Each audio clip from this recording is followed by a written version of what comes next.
말씀은 구약성경 사무엘하 14장 25절에서 30절까지입니다. 우리 같이 한 목소리로 함께 읽겠습니다.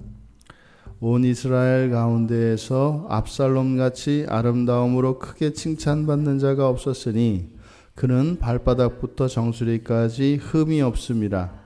그의 머리털이 무거움으로 연말마다 깎았으며 그의 머리털을 깎을 때에 그것을 달아본즉 그의 머리털이 왕의 저울로 200세겔이었더라. 압살롬이 아들 셋과 딸 하나를 낳았는데 딸의 이름은 다말이라. 그는 얼굴이 아름다운 여자더라.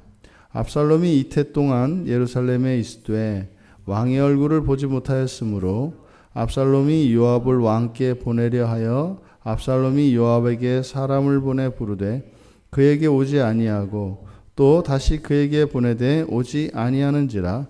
압살롬이 자기의 종들에게 이르되 보라, 요압의 밭이 내 밭 근처에 있고 거기 보리가 있으니 가서 불을 지르라 하니라. 압살롬의 종들이 그 밭에 불을 질렀더니. 가장 아름다운 자, 이스라엘에서 가장 아름다운 자가 소개되고 있습니다. 온 이스라엘에서 압살롬같이 이렇게 아름다운 사람이 없었다. 최상급 표현입니다. 그러니까 가장 아름다운 자, 가장 아름다운 자.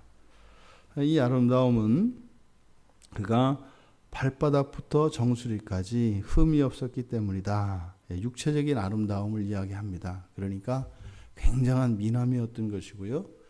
굉장한 건강미가 있었던 사람입니다. 흠이 없었다.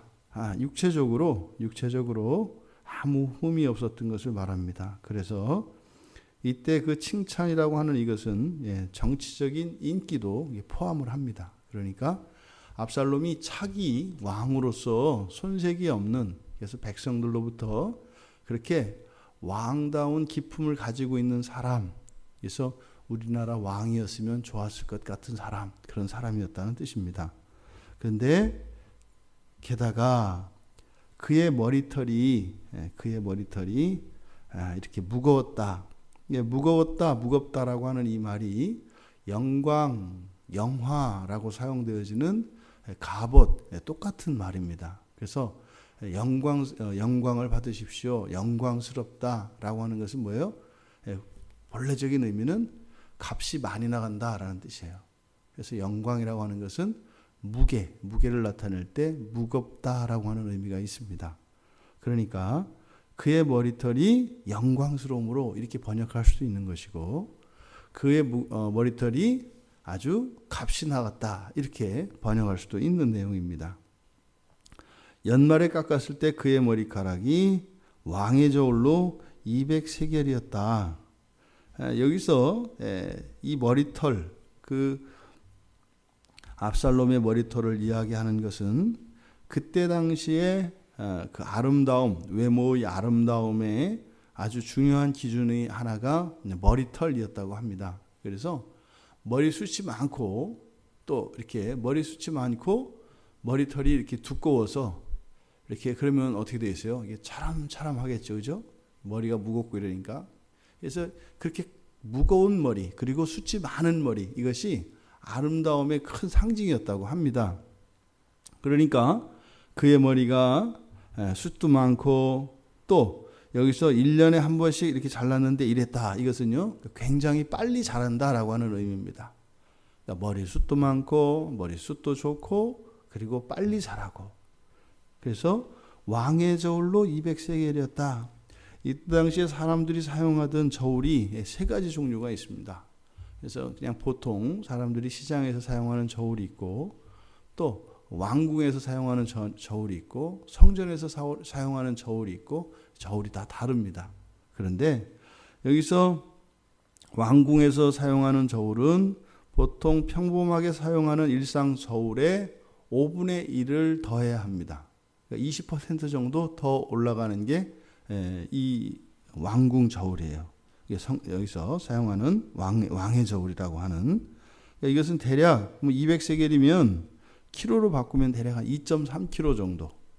그러니까 1년에 한 번 머리를 깎으면 2.3kg. 이렇게 세 개를 재는 이유는 뭐냐면 이렇게 그때 당시에 머리를 자르면 그 머리카락을 은으로 바꿀 수가 있었다고 합니다.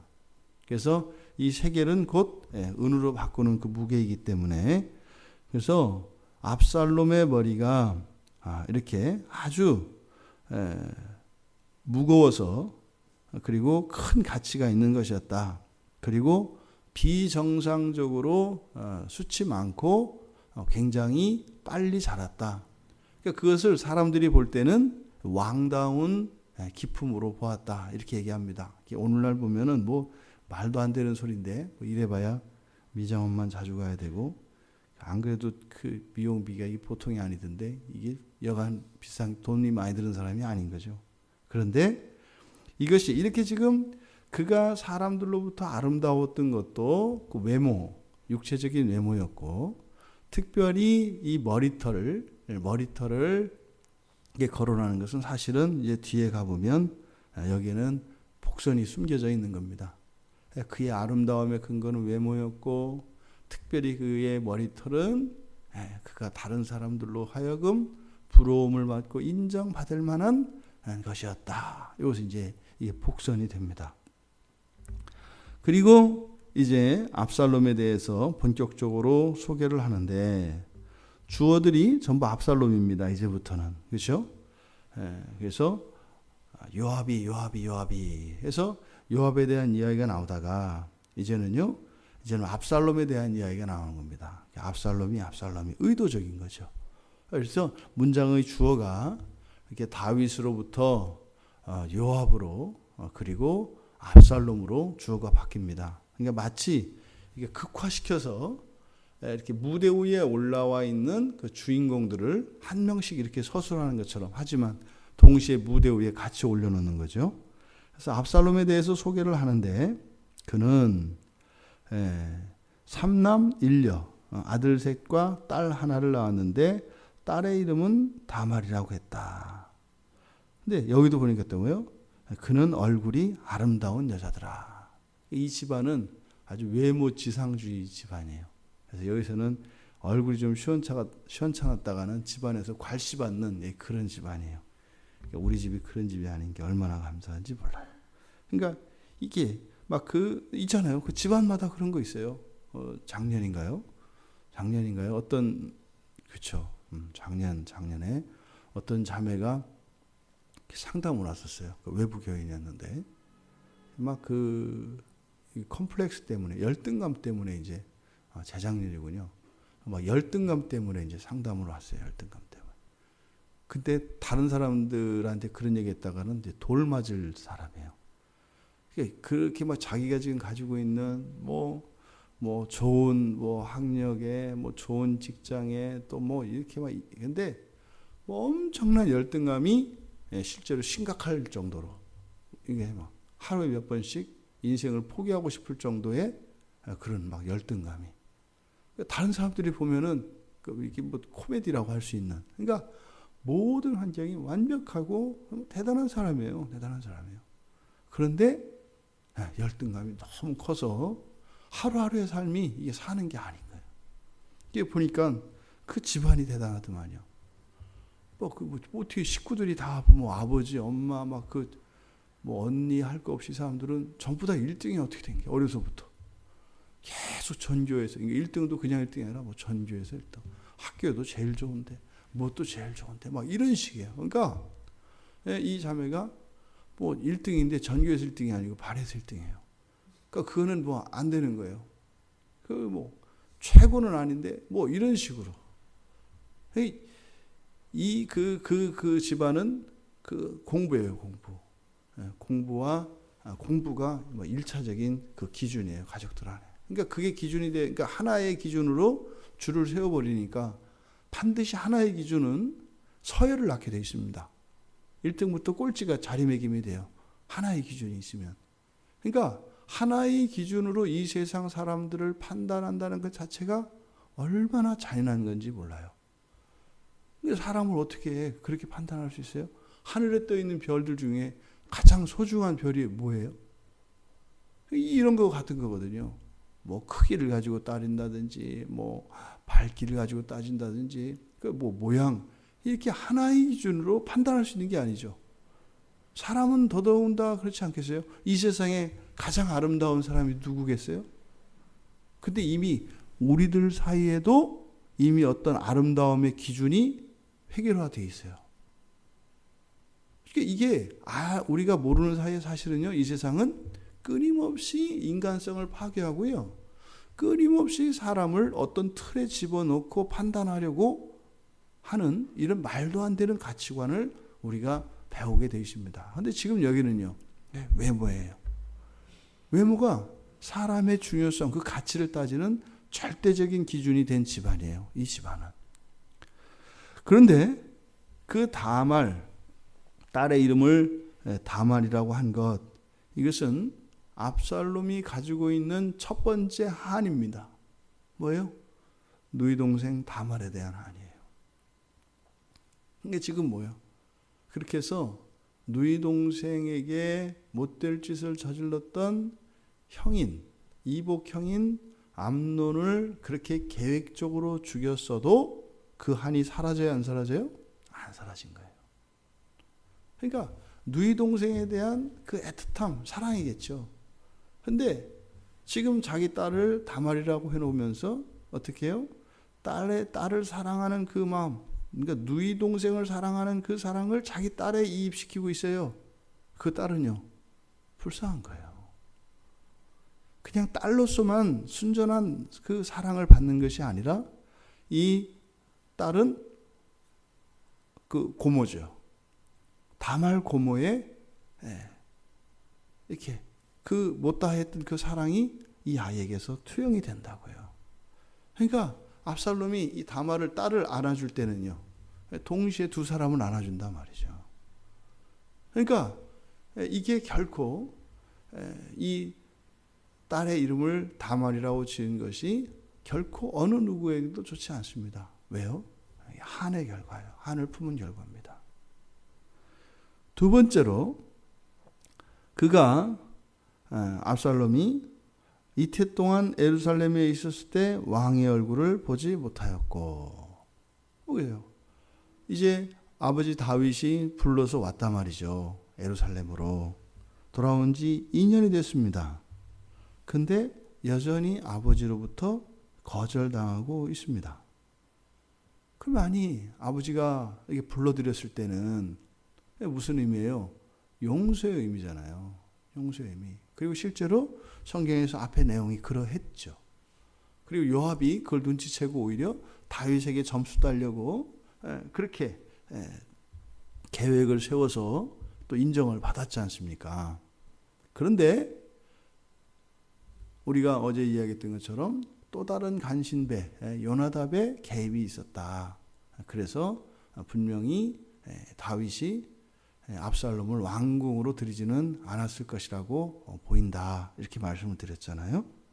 그러니까 압살롬 입장에서는 용서한 것으로 받아들이고 왔는데 뭐 아버지를 보는 건 고사하고 이제는 다른 데 가가지고 들어오지도 못하게 이렇게 해버렸단 말이죠. 그러니까 압살롬의 마음속에도 이게 뭘까 하는 생각이 분명히 있었을 거예요.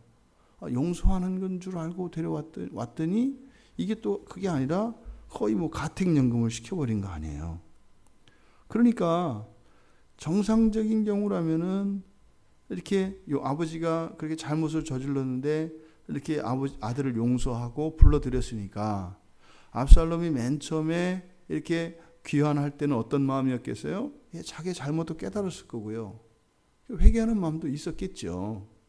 그런데 아버지가 갑자기 어떻게 해요?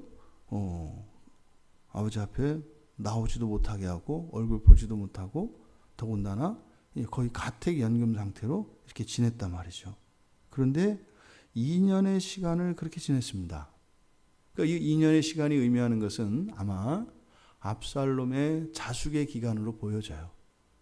그래, 내가 잘못했으니까 뭐 아버지가 용서하시려고 했지만 또 뭐 그게 아닌 거겠지. 뭐 이렇게 생각할 수 있어요. 하지만 압살롬에게는 분명히 아버지에 대한 한을 품고 있습니다. 처음에 암논이 그렇게 잘못을 저질렀을 때 암논은 동생 다말에게 아버지를 믿고 기다려보자고 이야기를 했습니다. 그런데 그때도 아버지가 좋지 하지 않았어요. 암논 형을 나무라거나 벌을 주지 않았다고요. 그래서 어떻게 해요? 2년을 별러서 그렇게 복수를 했지 않습니까? 근데 또 지금 2년을 기다린 겁니다. 그러니까 2년을 기다리면서 처음에는 아버지에 대한 그런 마음을 누그러뜨리고 있었겠죠. 근데 공교롭게 2년의 시간이 지나고 났는데 압살롬 이제는 더 이상 참을 수 없는 거예요. 이 압살롬은 2년이 한계인가 봐요.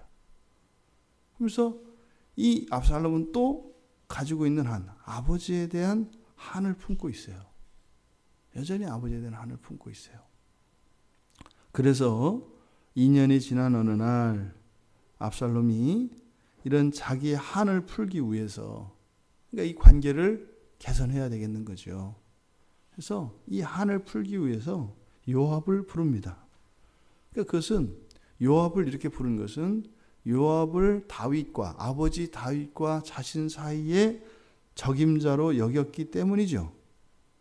그럼 여기서 압살롬이 요압을 매우 신뢰했고 압살롬과 요압의 관계가 매우 친밀했다라고 하는 것을 우리가 알 수 있습니다. 그런데 요압이 오지 않았어요.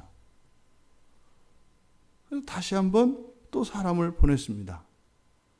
그러면 친분 관계로 보나 신분 관계로 보나 사실은 요압은 왔어야죠. 근데 오지 않는 겁니다. 이게 무슨 말이에요? 요압의 입장에서 보면 압살롬이 사람을 보냈는데 뭐 왜 불렀는지 뻔하죠. 근데 가봐야 할 재간이 없죠. 그러니까 여기서 지금 왕궁에서 요압이 다윗과의 그 친밀도가 그리고 그 인정이 조금 이제는 떨어진 거예요. 신임도가.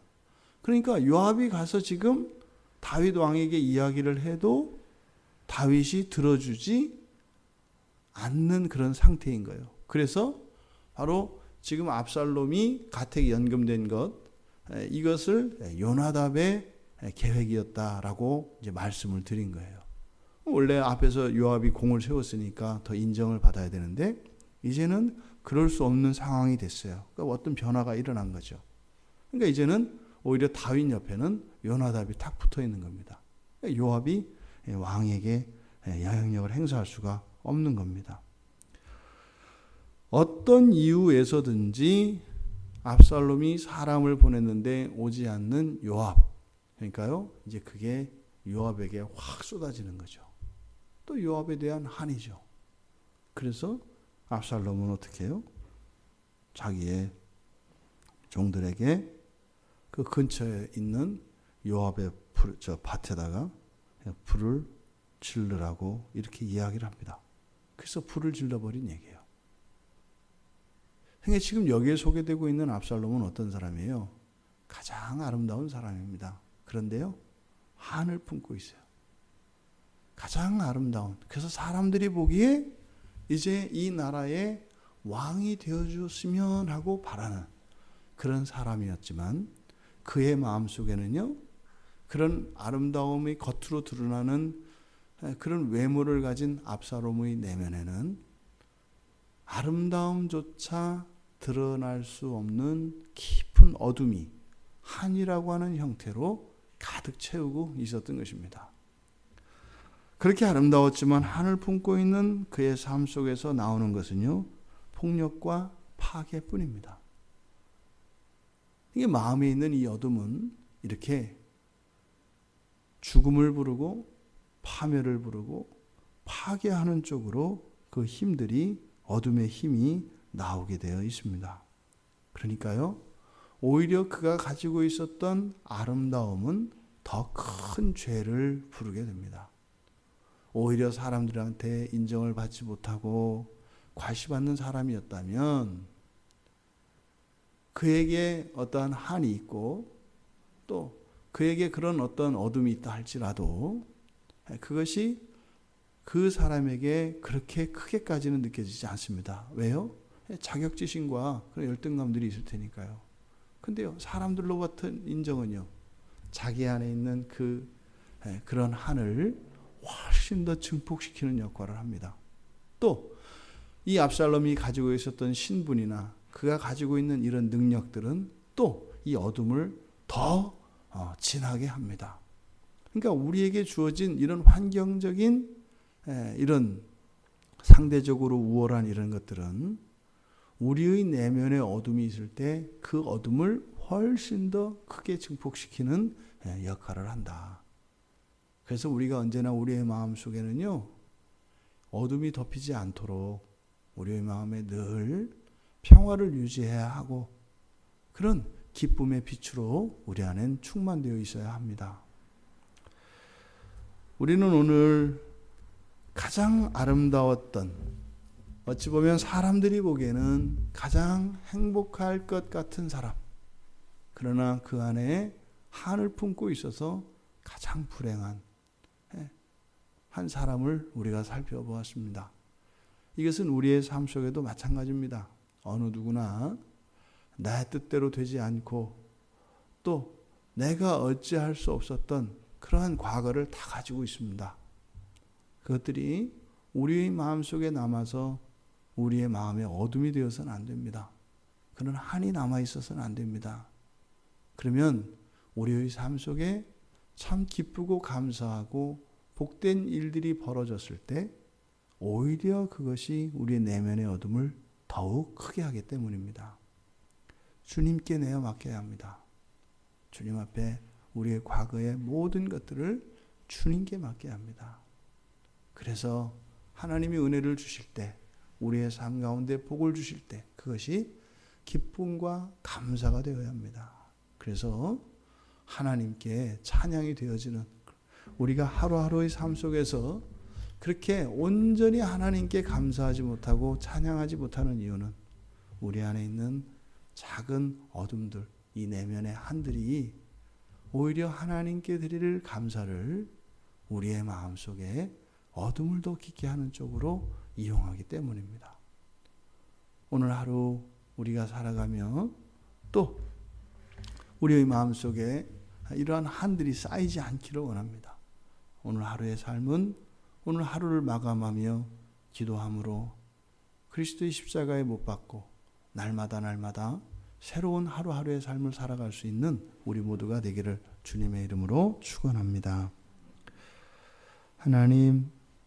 하나님이 저희에게 주신 복을 감사하며 기뻐할 수 있게 하여 주시고 어려움과 환난을 기도로 이겨낼 수 있도록 도와주시옵소서. 지금까지 저희들이 살아오며 저희들이 경험하였던 많은 사건과 시간들 속에서 저희들 마음에 한이 되어 어둠이 된 것이 있다면 이 시간 그리스도 예수의 보혈로 깨끗이 씻어주시고 그리스도의 사랑으로 녹여주셔서 한날 한날을 새롭게 살아갈 수 있는 저희들 모두 되게 하여 주옵소서. 감사하며 예수님의 이름으로 기도드리옵나이다. 아멘.